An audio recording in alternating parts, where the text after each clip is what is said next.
Esta plática es muy importante y disculpen las inconveniencias de los detalles técnicos y todo lo que pasó. Entonces me voy a ir más breve y más conciso.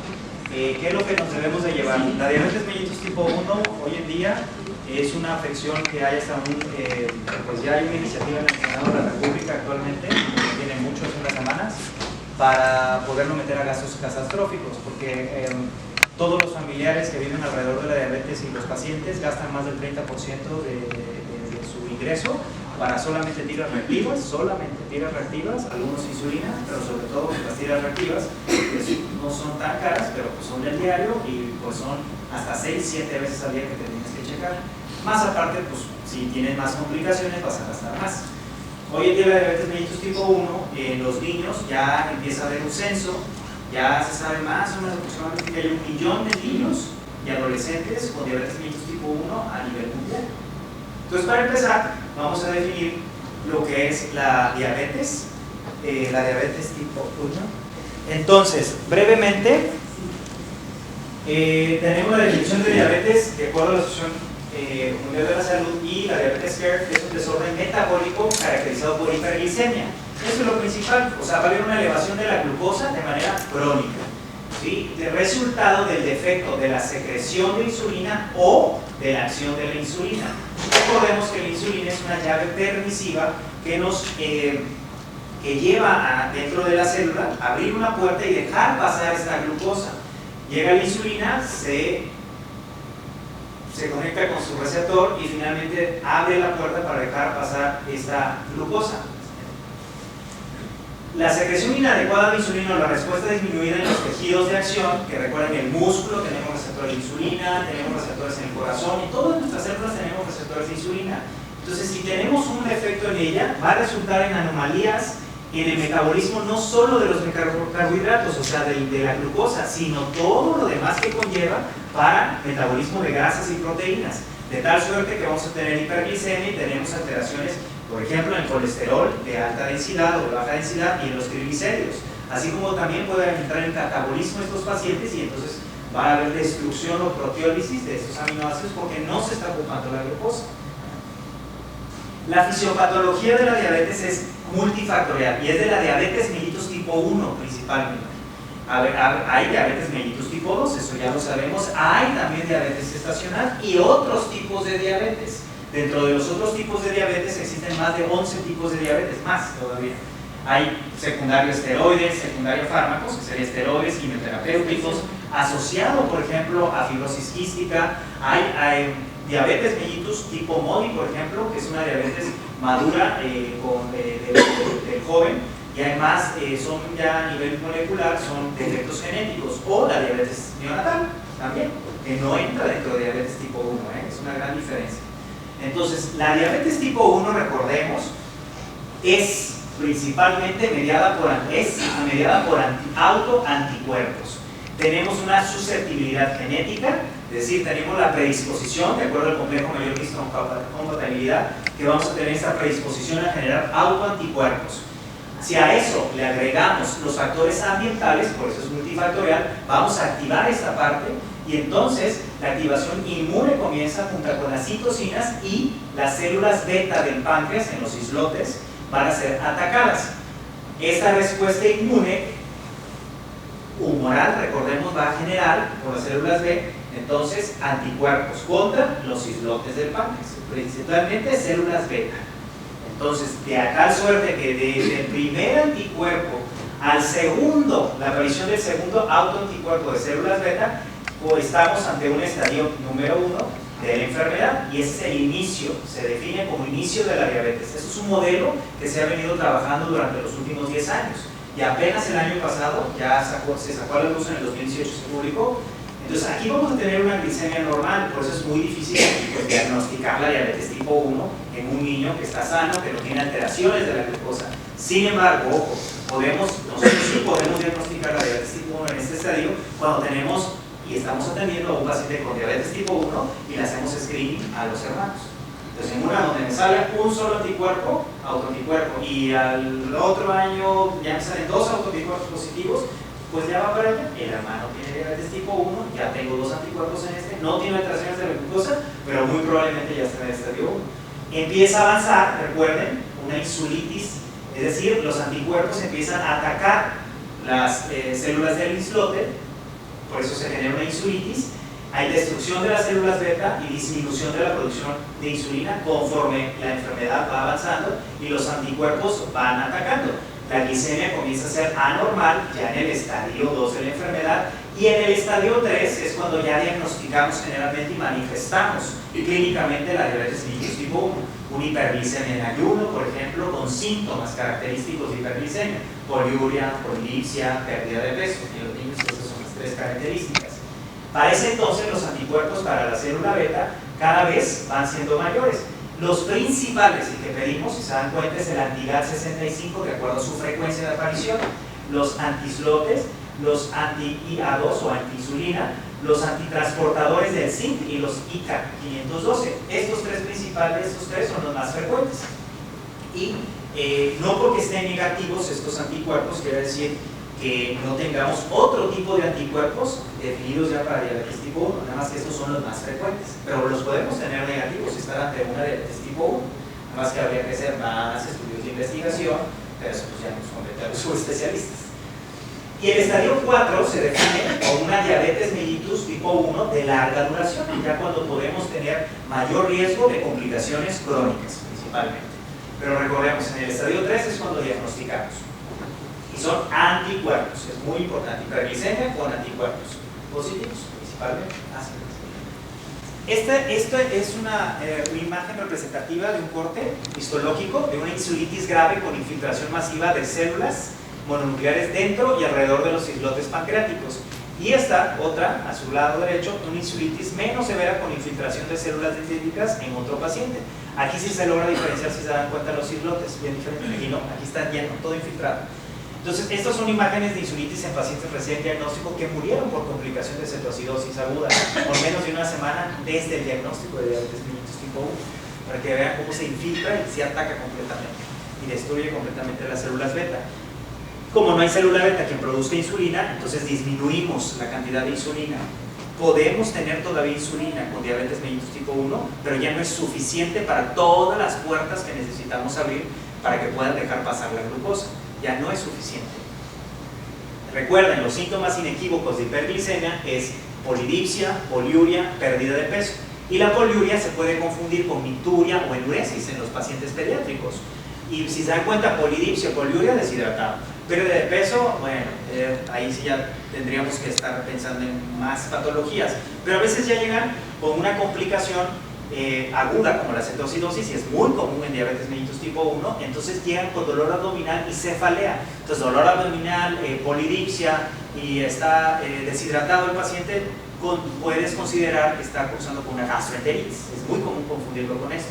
Sin embargo, si el paciente no ha tenido fiebre, no hay otros datos que te hagan sospechar de una infección, entonces hay que tomar una glucosa inmediatamente, porque ha perdido peso. Eso es lo más importante acá, la pérdida de peso. Estos son síntomas inequívocos y estos ya son síntomas de complicaciones. Algunos se pueden acompañar con una falla en el crecimiento, por eso recordemos, siempre que damos talla baja, es muy importante abordar la pata talla baja, porque podemos estar ante una enfermedad orgánica como es la diabetes mellitus, ¿sí? que la hiperglicemia tal vez apenas está iniciando y el paciente está manifestando dejar de crecer, porque la hiperglicemia inhibe la hormona de crecimiento también, la acción de la hormona de crecimiento. Así como también, si estamos viendo un paciente, sobre todo adolescente, con infecciones oportunistas, puede ser un acompañamiento de una hiperglicemia crónica. Recordemos que hay un periodo de inmunosupresión transitoria por las hiperglicemias. Recuerden que les gusta mucho el azúcar, estas bacterias. Cuando sospechamos de diabetes, generalmente vamos a estar enfrente de un paciente con hiperglicemia, una glucosa plasmática, porque tenemos la glucosa capilar. Si tenemos una glucosa capilar, lo siguiente es corroborarlo con una glucosa plasmática, no quedarnos solamente con esos niveles de glucosa capilar. Ya salieron altos arriba de 200 o en ayuno arriba de 126, entonces corroboro glucosa plasmática. Y si tiene síntomas inequívocos el paciente, polidipsia, poliuria y pérdida de peso, entonces lo siguiente es diagnosticar ya diabetes mellitus tipo 1 con esa glucosa plasmática, hacer una tira reactiva en orina. Siempre paciente recién diagnosticado con diabetes, estamos obligados a descartar que no tenga cetonas en orina, ¿sí? Por la cetonuria. Porque si tenemos cetonas en orina positivas, ya hice diagnóstico por hiperglicemia, malos síntomas, cetonas positivas en orina, entonces lo siguiente es una gasometría venosa, porque podemos estar ante una cetoacidosis diabética. Si no tenemos una gasometría venosa con un pH menor a 7.3 o bicarbonato debajo de 15 y un anion gap entre 20 y 30, entonces no estamos ante una cetoacidosis diabética, pero sí con una cetosis. Es una diabetes mellitus con cetosis, y ahí necesita una corrección aguda de insulina. No hospitalizarlo, digo, observación, tampoco sí hidratarlo, pero ya no es toda la guía de práctica clínica que todos conocemos para cetoacidosis diabética. Aquí nada más sería cetonuria, pero es importante hacer hincapié en diagnóstico, cetonas en orina, o sea, tira reactiva, y gasometría inmediatamente si tengo cetonas positivas, muy importante. Aquí les puse lo del anion gap, digo, sería otro tema, otra plática sobre la cetoacidosis, pero eso es un rubro muy importante, y recordar que todo paciente puede semejar a una cetoacidosis diabética, porque puede venir un paciente de choque séptico y tener hiperglicemia, y es normal por las hormonas contrarreguladoras, ¿no? Por el estrés metabólico, y mi gasometría me va a dar con acidosis también, pues sí, pues viene chocado el paciente con choque séptico, y no es una diabetes realmente. Pero aquí es muy importante, el anion gap no debe de estar más allá de 30. Anion gap o hiperlactatémica, por ejemplo, esa gasometría, no, eso ya está sospechando en un infección, en otra cuestión, muy probablemente no es una diabetes. Y tiene que ver el antecedente, recuerden, de la pérdida de peso. El paciente choque séptico, pues tal vez sí tiene todo el antecedente que estuvo con algún cuadro infeccioso prolongado o antecedentes de cuadros repetitivos, y sobre todo que nos hacen sospechar que no fue o maltratado o no se dio cuenta y culminó en un choque séptico. O sea, el cuadro clínico tiene mucho que ver, y el interrogatorio. Ahora bien, podemos tener una hiperglicemia en un paciente pero no tiene síntomas, eso es importante, y eso es muy común en el medio hospitalario o en el consultorio. Nos llega al laboratorio, ¿no? Una química sanguínea le dice por X razón, y pues hay 160 de glucosa en ayuno. Ah, no, claro. Entonces tenemos que investigar historia clínica, a ver, ¿ha tenido síntomas? Preguntan, ¿síntomas? No, no hay polidipsia, no hay poliuria, no hay pérdida de peso. Ok, bueno, ¿qué sigue? Si el diagnóstico es incierto, tengo hiperglicemia por glucosa plasmática, pero no tengo los síntomas inequívocos, entonces se debe de repetir una segunda prueba de glucosa plasmática sin retrasar su realización. O sea, se vuelve a repetir a las pocas horas o al día siguiente, se debe de repetir, con vigilancia de los síntomas de hiperglicemia, porque si es un paciente con diabetes, puede progresar rápidamente a cetoacidosis. Entonces, por eso dice sin retrasar su realización, o sea, corroborar que esa glucosa efectivamente haya estado alta y que no haya sido nada más un error de laboratorio. O, sobre todo, preguntar, bueno, pues si estuvo en ayuno o no, que es muy frecuente.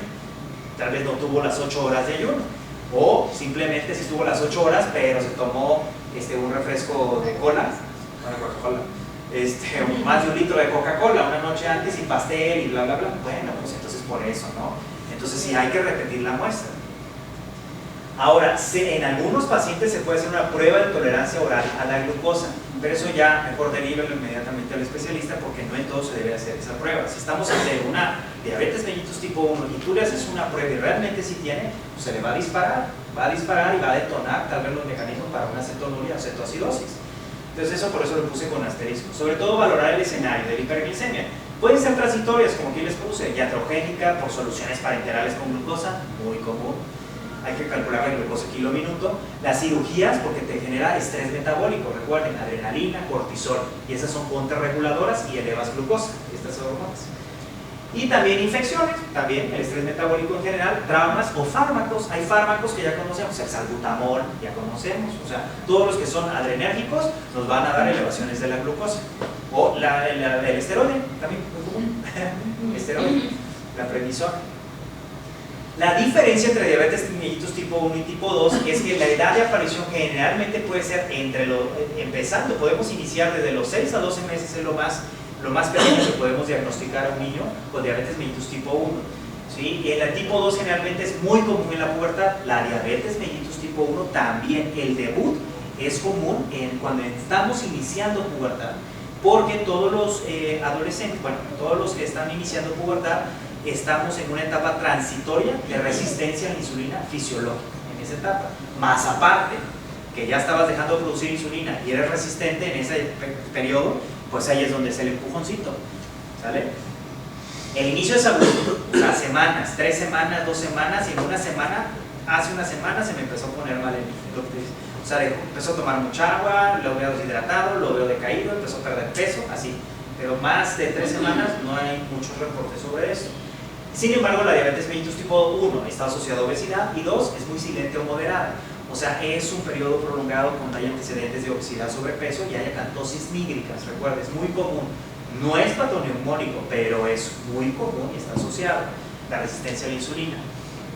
La cetosis está presente generalmente en todos los niños con diabetes mellitus tipo 1 al inicio, y esta generalmente está presente o pudiera estar, generalmente está ausente. Y la insulina, bueno, ¿cómo podemos medir la insulina? Generalmente pedimos un péptido C. La péptido C te da un poquito de reserva del páncreas, de la producción de insulina del páncreas, el péptido C, por eso pedimos péptido C. Entonces el péptido C generalmente es negativo, es decir, va a estar bajo.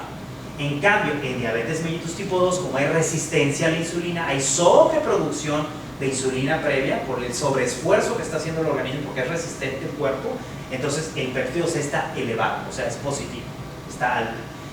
En la tipo 1, la acidosis generalmente está presente. En el 35% de los casos de niños con diabetes mellitus tipo 2 al diagnóstico se puede presentar con cetoacidosis. Entonces, por eso también podemos confundirla al diagnóstico. Pero vuelvo a repetirlo, la historia clínica y los antecedentes valen mucho en este aspecto. Y finalmente los anticuerpos en el 90% están positivos, y es lo principal, pero hay un 10% que no están positivos. Entonces ahí es donde queda en la zona gris. Y hay enfermedades asociadas con diagnóstico de diabetes mellitus tipo 1 en estos pacientes, sobre todo enfermedad celíaca, que casi no interrogamos ni no exploramos, y tiroiditis de Hashimoto, o sea, enfermedades tiroideas autoinmunes. Esto es muy común y se debe hacer un screening cada año después de que diagnosticamos, o que ya lo pueden traer subyacente. Padres con diabetes mellitus tipo 1, o sea, antecedentes heredofamiliares con diabetes, en diabetes mellitus tipo 1, del 2 al 4%, pueden tener antecedentes heredofamiliares. En diabetes mellitus tipo 2, la mayoría, y en la población en la que estamos, vamos a tener antecedentes heredofamiliares de diabetes mellitus, principalmente tipo 2. Esas son las grandes diferencias para poderlos pues, diagnosticar en tiempo y en forma. En México está estimado, de acuerdo al último reporte del 2015 del boletín del Hospital Infantil de México, hay 5% de los casos de diabetes en general, en todo el país, son de diabetes mellitus tipo 1. Y la incidencia va de 4 a cada 100.000 habitantes, 4.950 casos nuevos cada año de diabetes tipo 1. Vámonos directo al tratamiento. Ahora sí, ya sabemos más o menos cómo diagnosticar, estamos orientados de la hiperglicemia, los síntomas inequívocos, qué hacer en ese momento, tomar acetonas en orina, recuerden, y gasometría en caso de ser positiva a las acetonas. ¿Cómo iniciamos el tratamiento? Bueno, en general, el Diabetes Care, la Asociación Americana de Diabetes y varios organismos internacionales siempre lo resumen en esto: siempre debemos de hacer modificaciones del estilo de vida, tanto en diabetes tipo 1 como en diabetes tipo 2. Siempre modificaciones del estilo de vida, ejercicio y nutrición, muy importante, estos cambios de estilo de vida. Y en este caso, diabetes mellitus tipo 1, es el tratamiento farmacológico, es la insulina. No vamos a iniciar con otra cosa más que insulina. Es diabetes tipo 1. No estoy produciendo insulina, necesito insulina. No hay de otros. Y quitar todos esos mitos con los papás, porque hay que hablar mucho con ellos, ¿no? Es que me dijeron que la insulina puede producirle esto, que lo puede agravar. No se puede agravar, de hecho no tiene suficiente insulina, necesita insulina, ese es el tratamiento. Y educación en diabetes, que es parte de hablar con los familiares, al paciente y a la familia completa. El tratamiento es familiar, porque el cuidador primario pues va a ser la familia. Entonces necesitan estar adiestrados y entrar también en el ruedo de los cuidados generales de la diabetes y el tratamiento inicial. La insulina es el pilar de la terapia para las personas con diabetes tipo 1, pero el tratamiento completo es educación en diabetes. Eso es el tratamiento, educación en diabetes.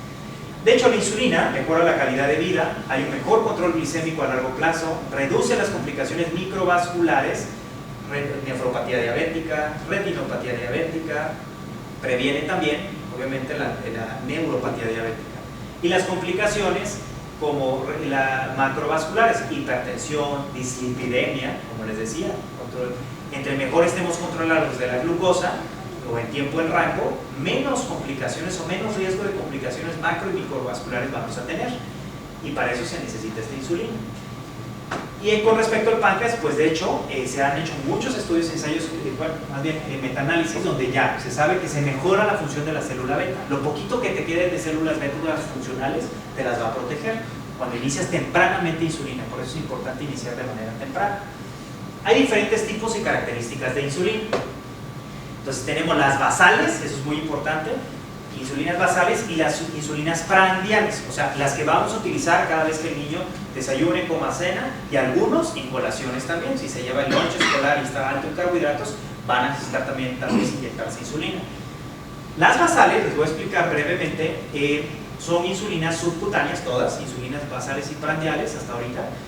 Los pacientes con diabetes tipo 1 no tienen suficiente insulina, lo sabemos. La administración de esta insulina tiene como objetivo imitar la acción metabólica y cubrir las necesidades tanto basales, como tenemos aquí, basales, así como las prandiales. Normalmente cuando nosotros desayunamos, por ejemplo, siempre, las 24 horas tenemos insulina basal, ahí tenemos unos niveles de 8, 10 de insulina, esperemos. Si está más alto ya tenemos resistencia a la insulina. Y desayunamos, entonces ingerimos carbohidratos, entonces se disparan, ¿sí?, los niveles de insulina, se secretan, para poder compensar el aumento de glucosa, para que no nos dé más allá del 120, 140 de glucosa postprandial. Para eso se necesita insulina prandial. Sin embargo, todo el tiempo, como tenemos glucosa en sangre, todo el tiempo necesitamos una insulina basal para cubrir estas necesidades de glucosa basal. Por eso semejamos con las insulinas basales y con las prandiales, ¿sí?, este mecanismo fisiológico. La terapia entonces se llama basal bolos. Esto de las insulinas prandiales se llama bolos. Todo esto, esta terapia basal bolo, de hecho, se apoya a través de los ensayos clínicos aleatorizados que se me han realizado ya desde el 2005, y el mayor estudio es el DSCT, o Diabetes Control and Complication Trial. Los resultados apoyaron la necesidad de tratamiento intensivo, es decir, insulina rápida o insulina prandial 3 o más veces al día, o sea, cada vez que desayuno, como y ceno, y tal vez en algunas colaciones, además de mi terapia basal. Tratamiento adecuado, eficaz y seguro, asociado a menor riesgo de complicaciones microvasculares en un futuro.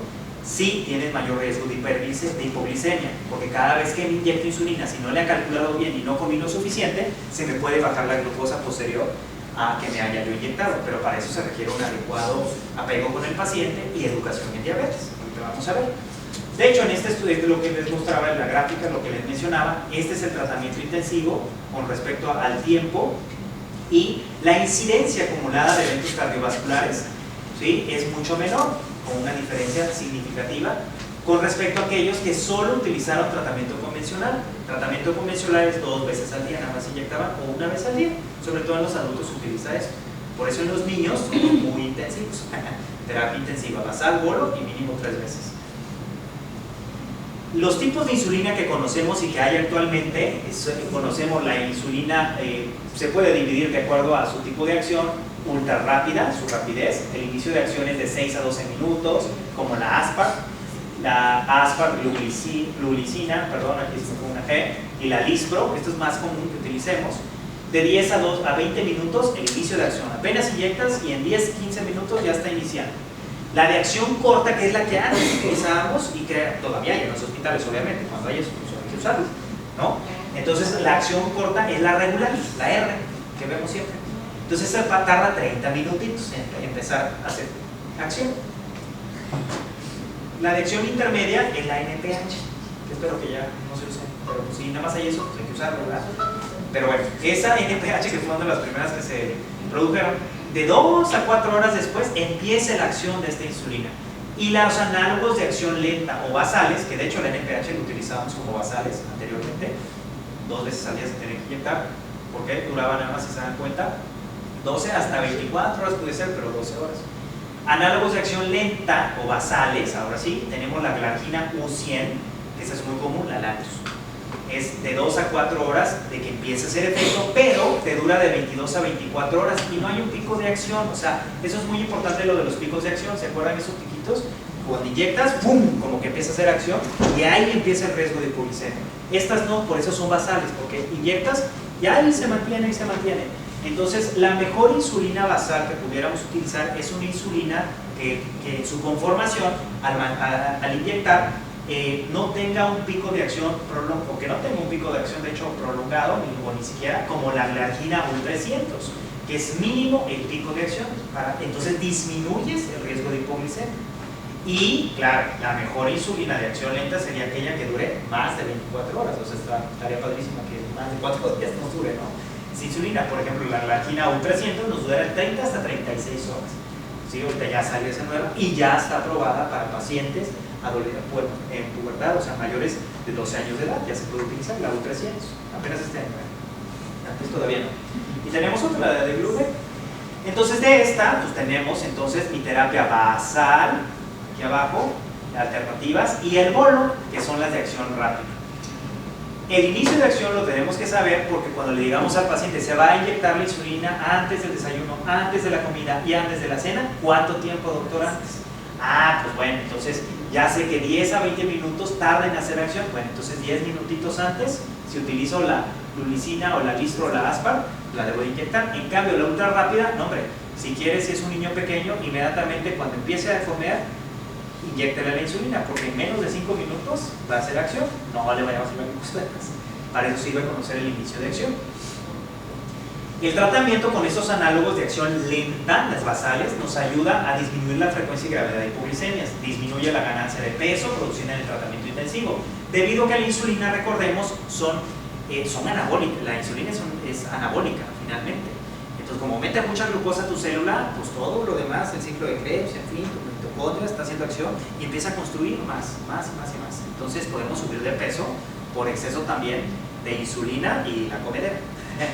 ¿No? Entonces, por eso educación en diabetes es muy importante, o sea, no se vale, y nos ha pasado, y los pacientes así me pasa generalmente, ¿no? Sobre todo el adolescente, como ya saben manejarme bien las insulinas, entonces dicen, pues me como el pastelito, no aviso, porque ya sé manejar, me como las sabritas, me como esto, y me inyecto, y mis glucosas ahí se mantienen, pero empiezo a subir de peso. Pues entonces tiene otras complicaciones, porque ya sería obesidad, que también le puede dar resistencia a la insulina en un paciente con diabetes tipo 1, o sea, los dos mecanismos. Y bueno, finalmente hay una facilidad de aplicación, porque es una vez al día, y hay un mejor control metabólico. Esto es brevemente nada más para decirles cómo la insulina glargina, que les comentaba, es una de las mejorcitas que hay ahorita en el mercado, porque la U100 tiene que es la Lantus, tiene una menor variabilidad y mayor duración de acción contra NPH, que ya conocíamos, y la de Bemil. Y la U300, que acaba de salir al mercado, ya se probó en muchos de nuestros pacientes mayores alrededor de la adolescencia y adultos, tiene mayor duración de acción que otros análogos de insulina. Si veían, era 30-36 horas puede durar.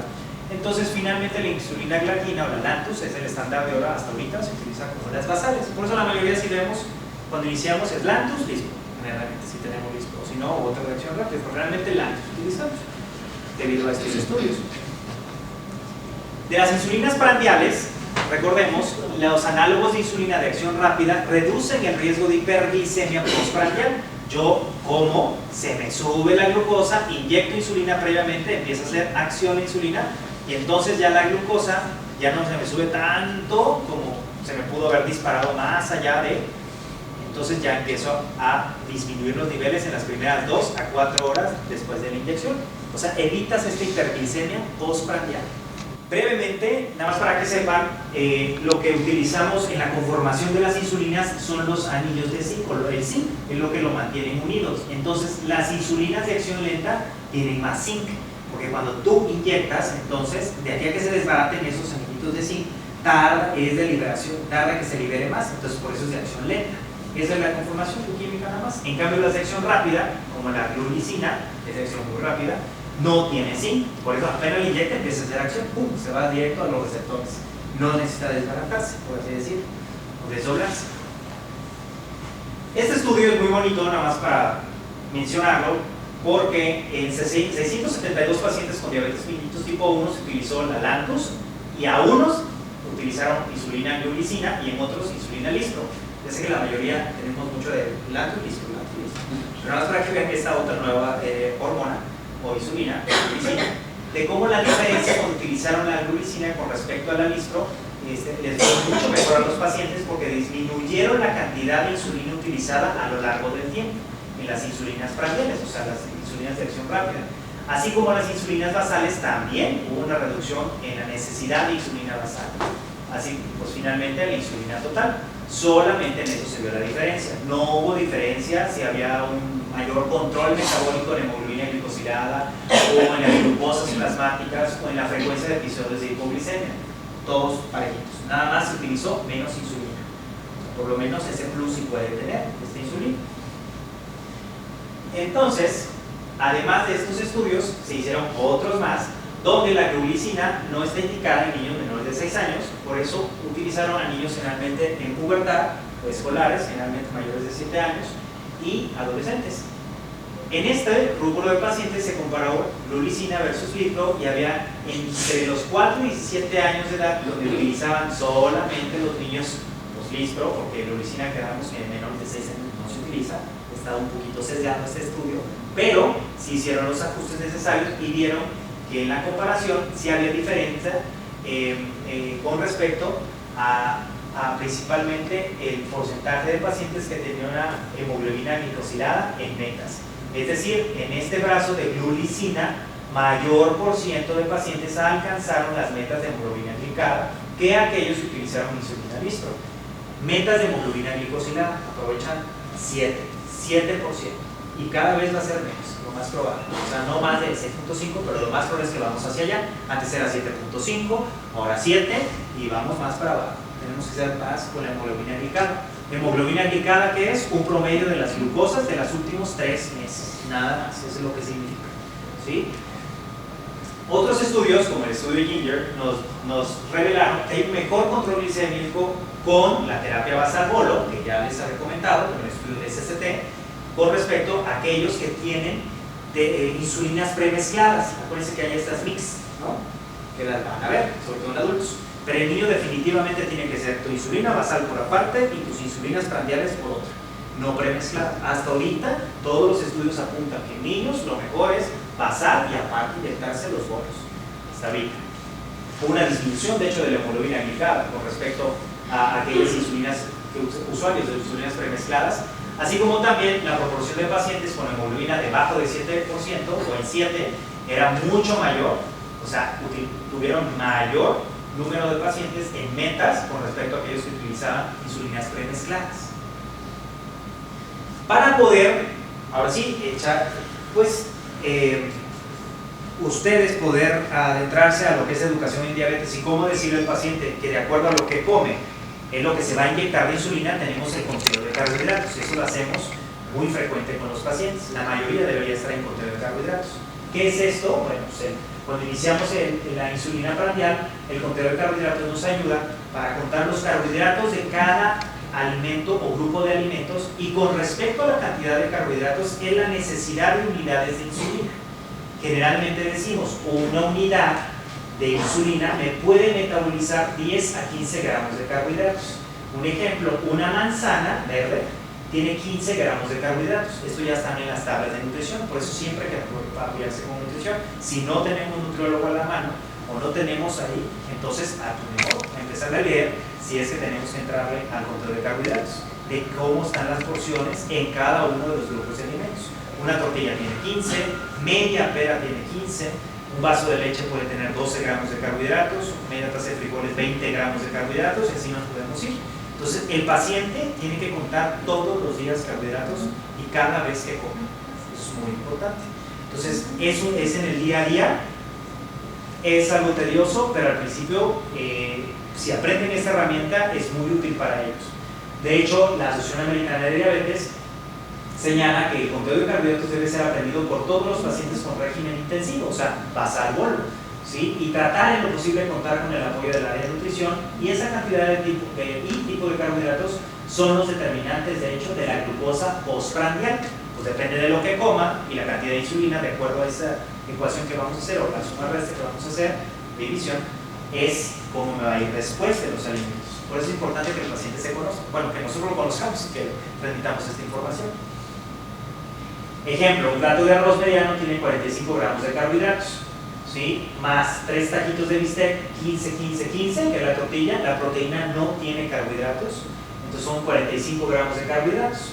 El bistec no tiene carbohidratos. ¿Vale? Más aparte, 2 vasos de agua sin azúcar, agua de Jamaica sin azúcar, solo esplenda.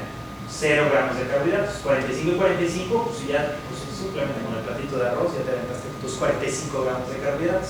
Son 90 gramos de carbohidratos y dijimos, por cada unidad me voy a metabolizar 15.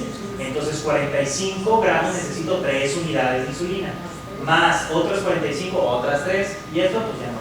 Aquí ya no necesito nada. Entonces el paciente va a necesitar 6 unidades de insulina previo a que se coma todo esto para poder metabolizar estos carbohidratos. ¿Sale?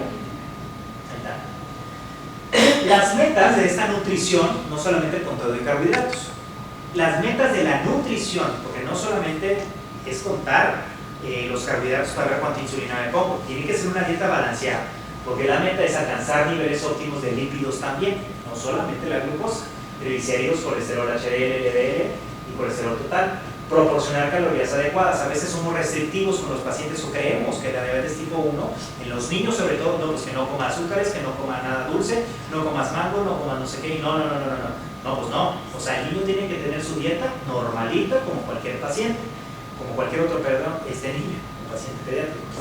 Y para que pueda tener su desarrollo y crecimiento adecuado. Si restringimos calorías, ¿qué va a pasar? Va a tener talla baja el paciente después y otras alteraciones de esta desnutrición.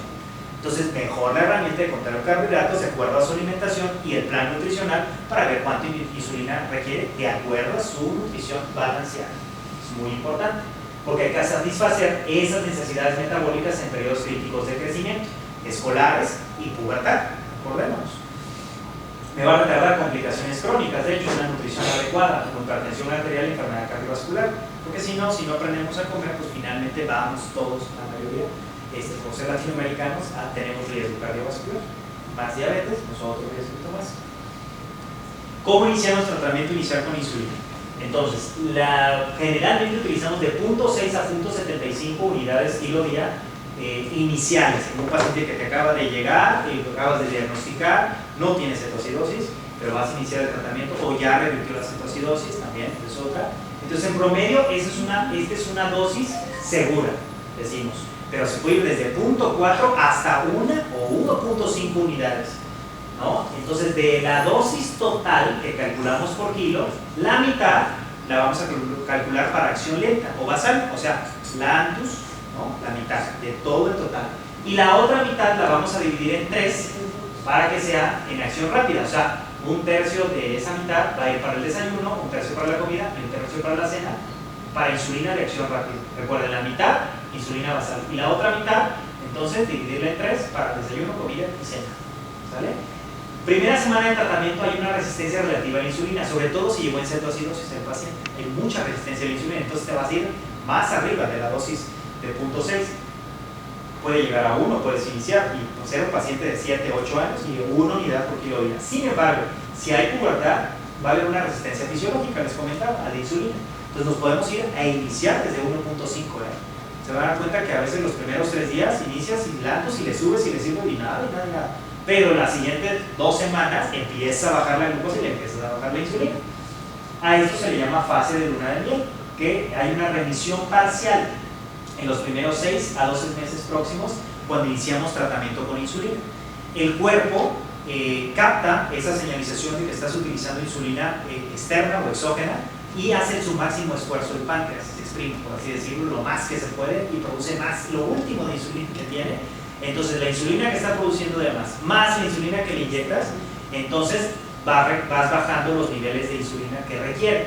Entonces aquí es muy importante que aprendamos esto porque hasta uno, si desconoce, puede creer, entonces igual no tiene diabetes, ¿no? Porque puede quedar con unas dosis ínfimas basales, nada más. Hay pacientes que los he tenido con solo dosis basales de insulina, basales, sin prandiales, porque me hacen mucho ejercicio, conteo excelente de carbohidratos, muy estrictos, y los primeros 3-4 meses que empiezan a hacer fase de luna de miel, y excelente, pero después, ¿qué sucede? A los próximos 6-12 meses, ¡pum!, otra vez para arriba la glucosa, y ahora sí, ya se manifiesta todos los requerimientos verdaderos y totales de insulina. Entonces es muy importante porque aquí es cuando el paciente y los familiares, sobre todo, pues estamos en etapa de duelo, de negación, podemos recurrir a medicinas alternativas y charlatanes que te dicen que se puede curar la diabetes tipo 1. No hay cura de la diabetes actualmente tipo 1. ¿Hay investigación? No hay cura. Entonces es una fase, nada más hay que explicarlos y anteceder a los familiares, ¿no? Y decirles, va a pasar esto, va a bajar las dosis de insulina, no se me alebresten mucho, no, la verdad es que pues ni modo, no hay cura, nada más vamos a bajar los niveles de insulina y vamos a ir monitorizando. Entonces les decía, de punto 4 hasta 1 pueden ir las dosis iniciales, la dosis segura, punto 6 a punto 75, la mitad, acción lenta, y la otra mitad de acción rápida. La de acción lenta es otro tip, podemos aplicarla en el desayuno y esto se recomienda en escolares y preescolares sobre todo. Los niños preescolares tienen más riesgo de hipoglicemia y el mayor miedo en los niños con diabetes tipo 1 en etapa de desarrollo, sobre todo cerebral, es la hipoglicemia, hace más daño que las hiperglicemias. Entonces tenemos que tener algo de seguridad para las hipoglicemias. Entonces la de acción lenta o basal la puedes aplicar en el desayuno junto con su insulina previa, prandial, acción rápida del desayuno. Esto te va a generar menos hipoglicemia o por lo menos lo vas a tener más monitorizado durante el día. Sin embargo, eso sí hay estudios de investigación en adolescentes o en pubertos, escolares y pubertos, sobre todo en la noche se debe de aplicar porque se ha visto que tiene mucho mejor acción esta insulina y es estable. Otra recomendación, lo que decíamos, el cálculo de insulina preprandial de acuerdo a la relación insulina-carbohidratos o contenido de carbohidratos. Primero, tenemos que tener una glucosa preprandial. Entonces, ya entramos al rollo del automonitoreo. Glucosas preprandiales, desayuno, comida y cena. Y glucosas postprandiales, después del desayuno, de la comida y de la cena. Entonces tenemos pre y postprandial, desayuno, comida y cena. Son 6 piquetes al día mínimo. Más aparte, antes de irse a dormir, o si se siente mal el niño y que podemos creer que tiene una hipoglicemia. Entonces son más de 6 piquetes al día a veces de glicemia capilar. Con esa glucosa que tú tienes antes de los alimentos, primero tenemos que ver qué es el término de sensibilidad. La sensibilidad significa que una unidad de insulina te puede disminuir los niveles de glucosa 50 miligramos sobre decilitro, generalmente, ese es el promedio. En algunos niños cuando tienen mucha resistencia a la insulina, pues decimos, no, pues su sensibilidad está muy baja. Es decir, una unidad de insulina me va a bajar solamente en mis niveles de glucosa 30, 20 miligramos sobre decilitro. O sea, va a estar muy resistente a la insulina. Aparte, lo que va a consumir el paciente. Entonces tenemos una unidad por cada 10 a 15 gramos de carbohidratos que va a ingerir, me va a disminuir o me va a mantener metabolizado ese carbohidrato y no me va a subir la glucosa. Eso es, entonces tenemos dos términos. Un ejemplo, la glucosa predesayuno en este paciente es de 240. Para eso tenemos que conocer cuál es su meta de glicemia. Entonces, en los pacientes, antes en el ayuno, máximo debemos tener 140 miligramos sobre decilitro. Si su meta es estar máximo 140 y amaneció con 240 y va a desayunar, tengo que calcular cuánta insulina se va a aplicar para que me vaya de 240 al 140, a su meta. Y 2, calcular la insulina por los carbohidratos que va a consumir. Entonces, de 240 a 140 tenemos una diferencia de 100 y quedamos que cada unidad va a disminuir 50 miligramos de cilindro de glucosa. Entonces, si son 100, pues voy a necesitar 2 unidades de insulina para llevarlo de 240 al 140, pero va a desayunar y resulta que calculó 45 gramos de carbohidratos de lo que va a desayunar. Entonces, la relación insulina-carbohidrato, decimos, es una unidad por cada 15 gramos que voy a comer. Entonces necesito, si son 45, 3. Entonces 2 para corregirme, decimos nosotros. 2 para que te corrijas y te llevas a tu meta. Más lo que vas a comer, necesitas 3. 2 más 3, pues ya son 5. Entonces así se calcula. Y eso es todos los días, desayuno, comida y cena. Pero eso ya lo hacen los chavos, la verdad, cuando los empoderas, que ese es otro término, empoderamiento de los familiares y del paciente, lo hacen, pero pues, con reglita de 3 así, se lo manejan. La verdad, al principio sí, es una semana, 2 de adiestramiento, pero ahí medio. Esto es lo mejor que se ha visto hasta ahorita como para terapia basal bol. La insulina regular, si tuviéramos insulina, le decimos que se la aplique 30 minutos antes de comer. La Lispro o Aspart, entonces de 0 a 15 minutos antes de comer. Y la glulicina, recordemos que es rápida, es estable, esta tiene una mayor estabilidad. Entonces lo padre de este es que podemos decirle desde 0 a 15 minutos antes de comer, o sea, puede ser 15 minutos previo hasta que estoy iniciando a comer, o también puede ser hasta 20 minutos después de que ya inicie el alimento, por la estabilidad que tiene la molécula. Entonces está un poquito más padre, la verdad, está más flexible, sobre todo en los niños preescolares, porque tenemos niños preescolares. Un ejemplo característico de los que tengo, por ejemplo, es una niña con síndrome de Down, llegó por hipotiroidismo, ¿sí? Asociado al síndrome de Down, pero ni en los 2 meses diabetes mellitus tipo 1, o sea, hipotiroidismo, síndrome de Down y diabetes tipo 1. Entonces imagínense con ella lo que estuvimos trabajando desde los 4 años, ahorita ya tiene 7, súper bien, pero era un relajo porque pues ese síndrome de Down, le decían come, ya le inyectaron insulina y salía corriendo y entonces la hipoglicemia, bueno. Entonces con esta flexibilidad que tenemos en estas nuevas moléculas de insulina, ya podemos decir, bueno, pues que empiece a comer y si se para o algo, ahorita le inyecto la insulina y de todos modos va a hacer acción. Pero sí es importante que no pase más de 5 o 10 minutitos de que ya ingirió alimento un paciente, si no me va a hacer hiperglicemia, recuerden, postprandial. ¿Dónde se aplican las insulinas? Pues en el abdomen, generalmente la absorción es hasta 15 veces más rápida, la verdad, mucho más rápida, entonces por eso siempre con el sistema de rotación de reloj o así, desde otro sistema, utilizamos y recomendamos que se inyecten acá las de insulina de acción rápida o las prandiales. Áreas del brazo también podemos utilizar, sobre todo área lateral, intermedia, donde hay grasita, siempre tejido subcutáneo, recordemos es lo que vamos a utilizar, ¿sí? También se utiliza y es de intermedia, de absorción intermedia, la más rápida es periumbilical. En el muslo lateral o frontal es más lento, por eso aquí generalmente recomendamos que se inyecten las basales. Entonces generalmente recomendamos, se puede inyectar las rápidas, pero bueno, lo más común y lo mejor por la absorción es, pues necesitamos rápido que se absorba y que haga acción, es abdomen, entonces, y los brazos. También podemos utilizar aquí en el área de cinturón donde se nos hace el pliegue, por no decirlo gordito, aquí podemos utilizarla también. Área lateral dice la nalga, pero realmente es acá. Y la absorción es un poquito más lenta, podemos estar volante, o sea, lenta, rápida, rápida. Siempre deben de rotar. Es muy importante que cuando iniciemos insulina y le digan a los pacientes, siempre rotar. No siempre te inyectes acá, no. Tienen que rotar porque si no hacen lipodistrofia. O sea, hay fibrosis del tejido celular subcutáneo. Eso es el monitoreo, siempre, eso es otra. Hay que educarlos. No se pueden ir esos pacientes de primera vez sin que se vayan con todo esto que acabamos de platicar, de que estamos platicando. Y el automonitoreo hay que enseñarles también. Tenemos una tablita que lo anoten en su libreto, ustedes pueden hacer un formato, se los puedo pasar también, y eso es lo básico que tenemos. Entonces, antes del desayuno y 2 horas después. Antes de la comida me la anotas, 2 horas después. Antes de la cena, 2 horas después.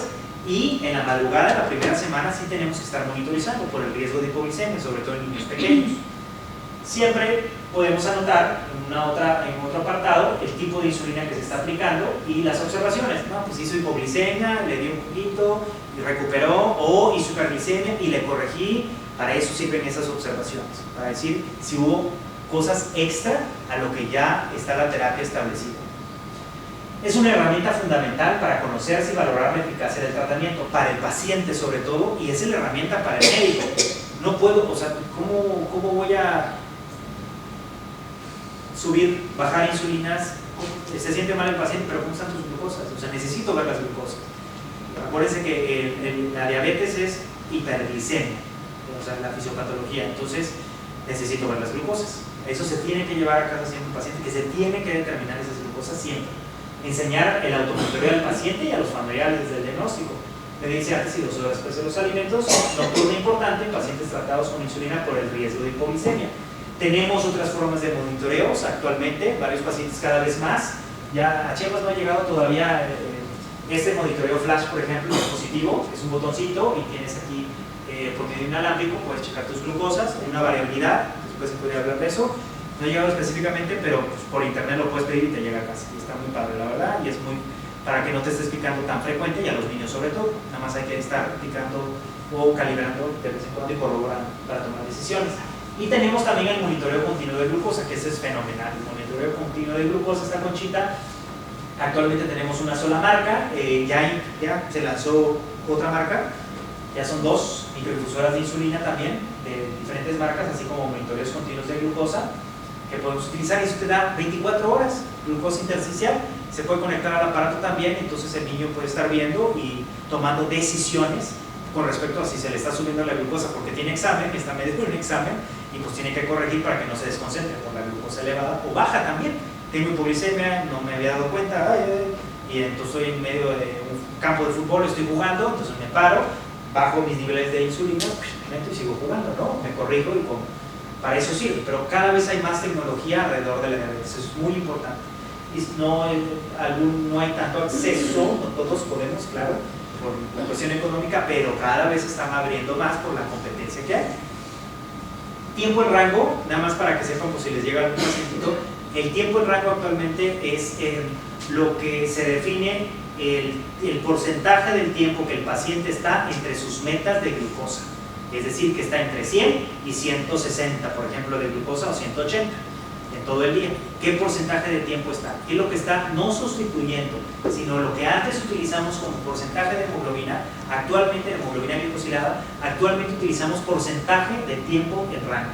Y hay estudios ya también, que se están llevando a cabo longitudinales, donde vemos tiempo en rango, qué porcentaje el paciente está de tiempo en rango y cuánto debe de estar, cuánto es lo que debe ser arriba del 75% para decir que está muy bien el paciente y que no se asocia a riesgo de complicaciones crónicas, sobre todo retinopatía, neuropatía y nefropatía.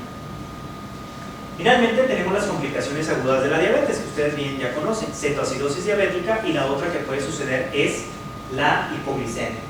Entonces los síntomas de hipoglicemia es la cefalea, la somnolencia, la irritabilidad, agitación, taquicardia, diaforesis, en fin, todos los síntomas adrenérgicos y neuroglicopénicos. Entonces esto les puede servir para decirle a los papás antes de que se vayan a casa que si ven al niño así, con estos síntomas, le tomen una glucosa para ver si no tiene hipoglicemia, finalmente, porque sí hay que tomar medidas.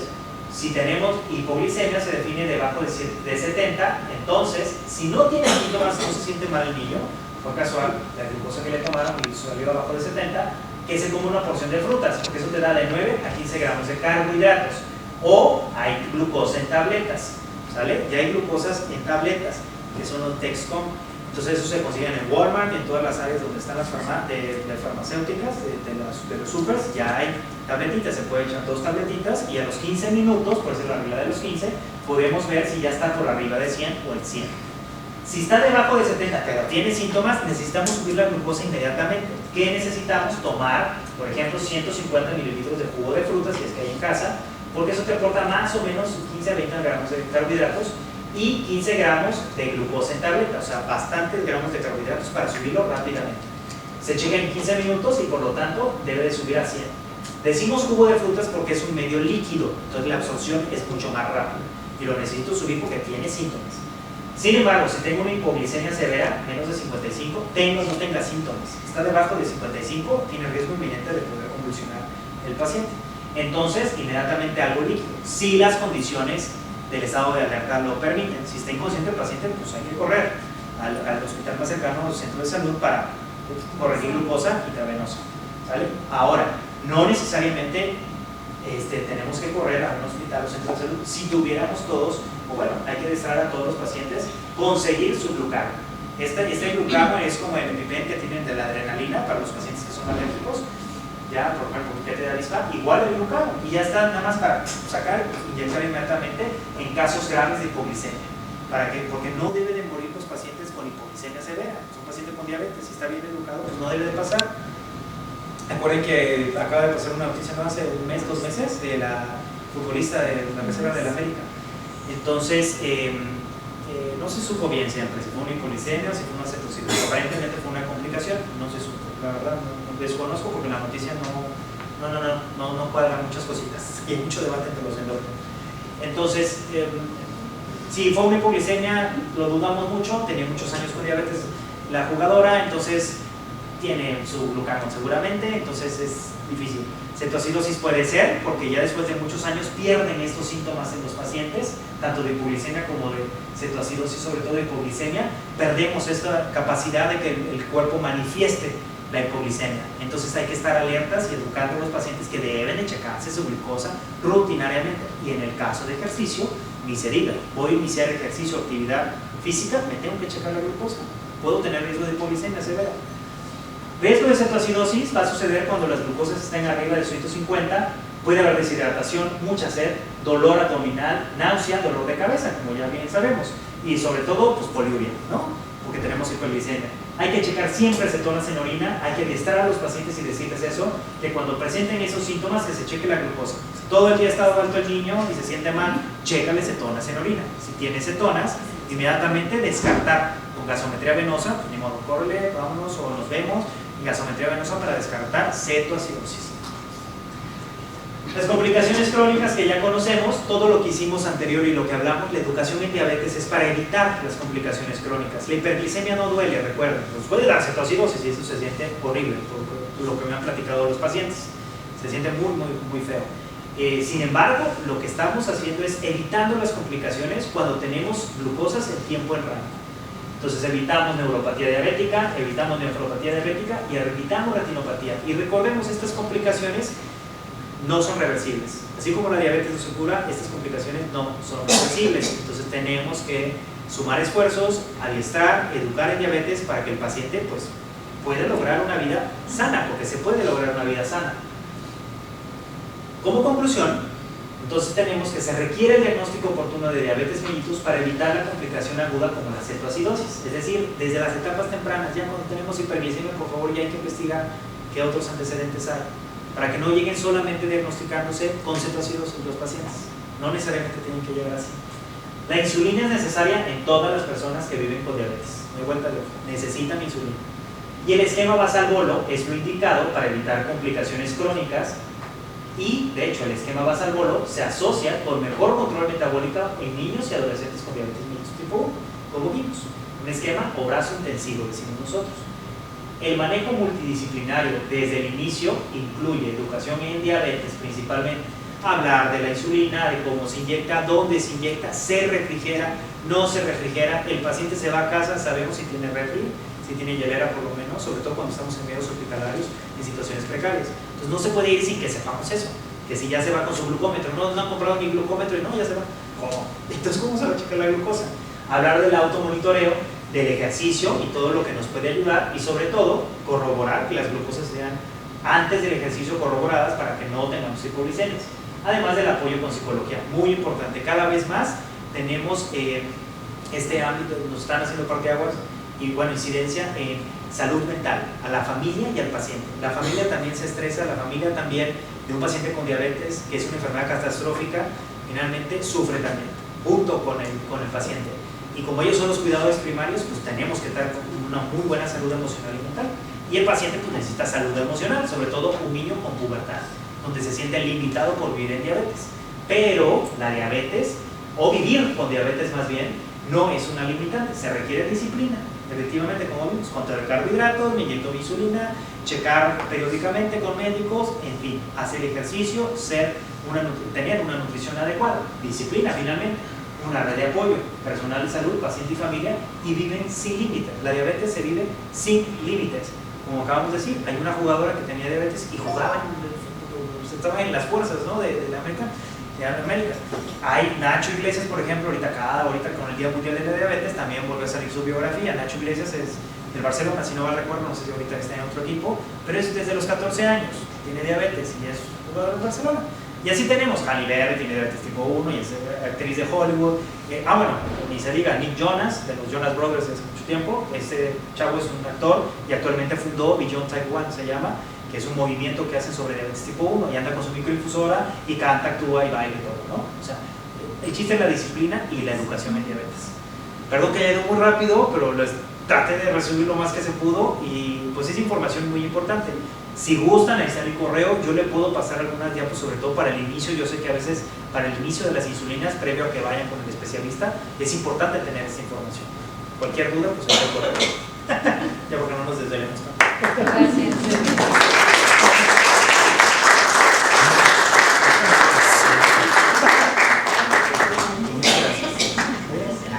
No, pues si gustan cualquier duda, de verdad, aquí estoy. ¿Qué tan costosas son las microinfusoras? Bueno, las microinfusoras, sí, tecnología y diabetes, las microinfusoras. Hay un plan que se llama Diabetes Sin Límites, de la marca Medtronic, es la empresa que trae a México las microinfusoras. Más o menos la renta sale 6,000 pesos mensuales, aprox, están en Diabetes Sin Límites, pero puedes rentarlo, hay planes de renta o planes de adquirirlas completamente. Sin embargo, aquí el mensaje es, ay no, pues hay que cada vez más cultura de seguro de gastos médicos mayores. Tengo los pacientitos que tengo con microinfusoras es porque tienen seguro de gastos médicos mayores. Como lo tenían, debutaron, no, pues inmediatamente seguro de gastos médicos mayores, sin problema. Entonces es importante esa parte porque pues, sí, no hay bolso que aguante. Sobre todo tiras reactivas, insumos, torundas, jeringas, ¿no? O las plumas, y también los insumos de las infusoras. Sí, sí, la próxima sí está. Y el monitoreo flash de glucosa, que también está muy padre, ese está alrededor de, ese sí puedo decir números, está alrededor de 3.000, sí, porque es otra marca. Ese monitoreo flash, el botoncito, yo me lo puse hace 2 semanas para el Día Mundial de Diabetes, unos días, y práctico, la verdad, es decir, el precio práctico. Fui al gimnasio, nadé un poquito nada más para ver que no pasara nada, y nada. Digo, yo ya tenía experiencia con los pacientes, pero yo lo quería sentir, ¿no? De que si de verdad hacía algo rudo y no se mueve, o sea, si te pega, se pega, no se te mueve. Ay, claro, cada vez, pues sí, si son niños, claro que pues, se lo pueden pasar a traer, y en fin, se lo vuelves a colocar y es muy sencillo, te llega el aplicador y tú, pum, aprietas, pum, inmediatamente ni lo sientes, pum, quitas y queda selladito. Son 2 botoncitos, cada botón 14 días te dura, y con el sensor son 3.000 pesos, ¿sale eso? No me recuerdo, 3, 3, no me recuerdo. Y posteriormente tienes que estar comprando nada más los botoncitos, que salen 1.000 pesos alrededor cada botoncito, que dura 14 días, pero para un periodo de descanso de que no te esté todo el día, pues es bastante. Aparte que esto te da gráficas, eso ya no hablé de eso porque es tecnología en diabetes, nos hubiéramos abarcado más, pero te da gráficas como el monitorcito que tiene, como es monitoreo flash, tú lo descargas a la computadora con el médico, el especialista, y te descarga la gráfica, entonces tú puedes ver esa variabilidad también, ¿no? Dependiendo de las veces que se haya el paciente checado también. Y muy importante, cuando utilizan este tipo de sistemas, no se deben de tomar decisiones solamente con el sistema, sino que ahí sí que hay que corroborar. Tiene hipoglicemia y el niño está como si nada, chécale la glucosa capilar a ver si coincide, porque es tecnología, hay errorcitos, ¿no? No está hidratado el paciente, tiene un coágulo, puede ser, le dio un capilar cuando se lo puso, lo mismo con los infusores. Pero cada vez hay más, la verdad. Y de las insulinas, pues ni se diga, las insulinas entre más rápidas sean, son las mejores, glulicina, por ejemplo, y la U300 ahorita, que como basal, que nos dura más, pues es de las mejores, estas terapias. ¿Vale? Le agradecemos muchísimo, doctor. Perdón, me vaya dormido.